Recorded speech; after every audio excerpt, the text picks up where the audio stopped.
বিসমিল্লাহির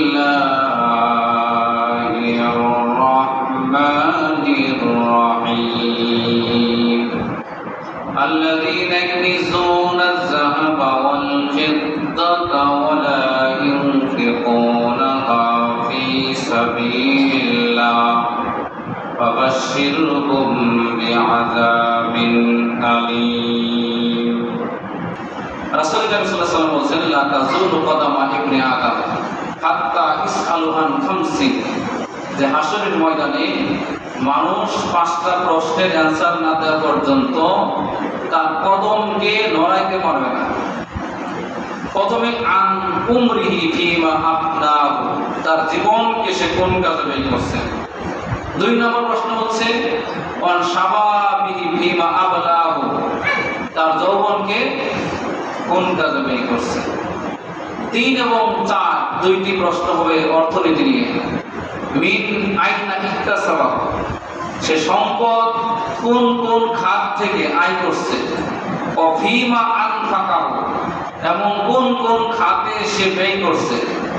আয়ের কি হালাল পথে করছে অথবা ব্যয় কি সে হালাল পথে করছে কিনা। আয় হালাল পথে করছে কিন্তু ব্যয় করছে হারাম পথে, অন্যায় অনাচারের ক্ষেত্রে।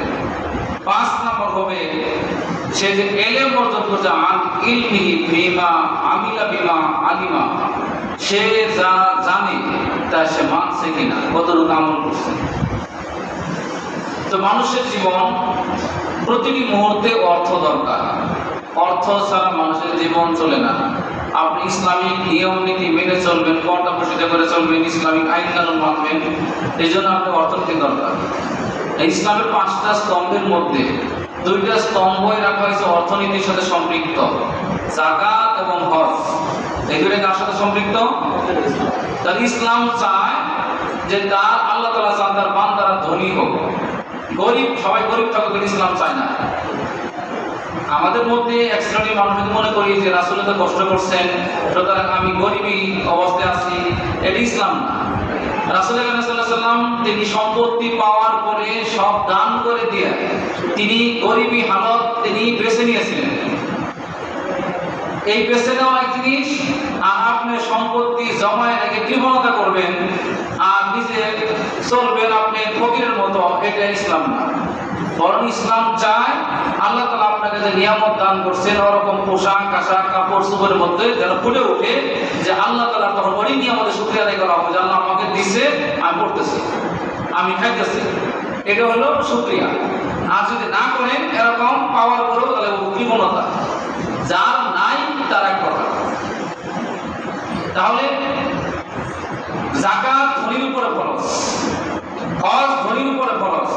সুতরাং 2টা স্তম্ভ যদি আদায় করতে চান তাহলে আপনাকে অবশ্যই ধনী হতে হবে, সামর্থ্যবান হতে হবে।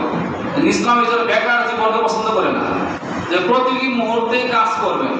আমাদের দেশেই আমরা বেশি বেকার থাকি, একজনে কামাই করে 7 জনে বসে বসে খাই। ছেলে বড় বড় হয়ে গেছে, অনার্স মাস্টার্স পাস করে তার বাবা বসে খায়। ইসলাম এটাকে সাপোর্ট করে না, কাজ করবে, পরিশ্রম করবে। আবার যারা অবসরে গেছেন তারা বসে থাকে, কোনো কাজ করতে চান না, এটাও ইসলাম সাপোর্ট করে না। আপনি অবসর বলে কিছু না, মৃত্যু পর্যন্ত কোনো অবসর নাই।